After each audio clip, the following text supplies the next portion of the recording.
Hello, my name is Janine Geisey, and today I'm going to be teaching you about body paragraph structure for an analysis paper, and that's using the claim evidence analysis method. There might be many different ways of explaining it, but this is the way that I think is pretty darn clear, and I hope this will help you improve on your work.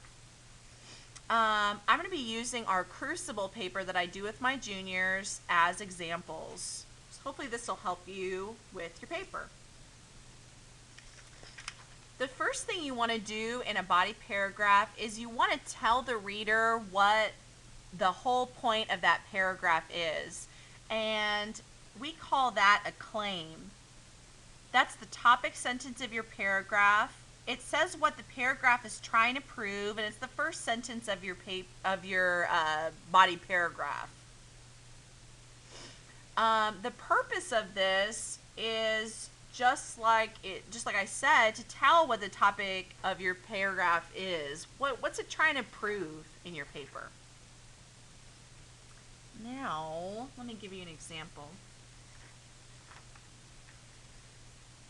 This student,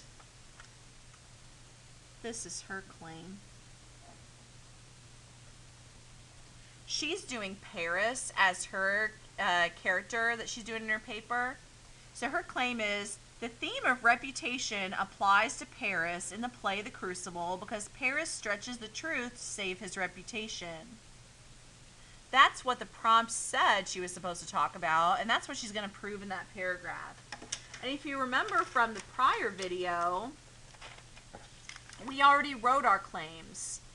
So if you go back to that web I made you make, the claims that you wrote here, here, and here, those are going to be the first sentences of your body paragraphs. So you just want to copy that and put that as your first sentence of your paragraph 1.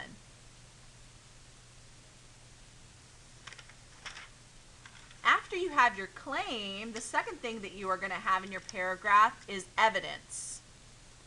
Evidence is examples from the story that prove your claim. So go back to your brainstorming. What parts of the story proved, for example, something about Paris's reputation?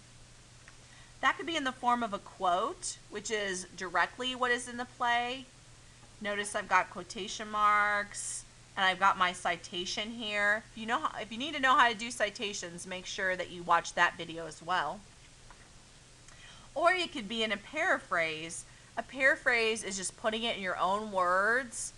I really like paraphrases a whole lot more. I feel like it's really hard to set up a quote, and a lot of people have difficulty not making it sound awkward and introducing the quote. So you're more likely to do a good job wording-wise if you have a paraphrase. Let's look at this student's example. Here is her quote that she uses for her evidence. He is afraid of being kicked out of the church. Paris says, Abigail, I have fought here 3 long years to bend these stiff-necked people to me, and now, just now, when some good respect is rising for me in the parish, and she didn't finish it, but she should probably finish that quote. Notice she's got her citation, period at the end. That's the page number that quote is on, and that's the author's name. That is her evidence that proves the theme of reputation of Paris and how he stretches the truth to save his reputation.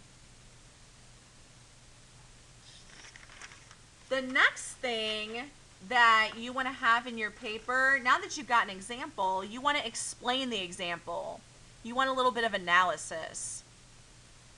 You want to explain, how do your examples prove your claim? You can't just assume that the reader is going to understand that. You have to really make it obvious. Make it very clear for them. Assume that they are not going to get it unless you explain it. You cannot you can't just assume that they'll understand what you're trying to say unless you're really, really specific in your explanation. And the main problem that people have with analysis is that they do not give enough analysis. Remember, your claim and your evidence, those are just setting up this part. This is the most important part of your paper, you explaining your point of view. The claim just kind of sets up what you're going to say.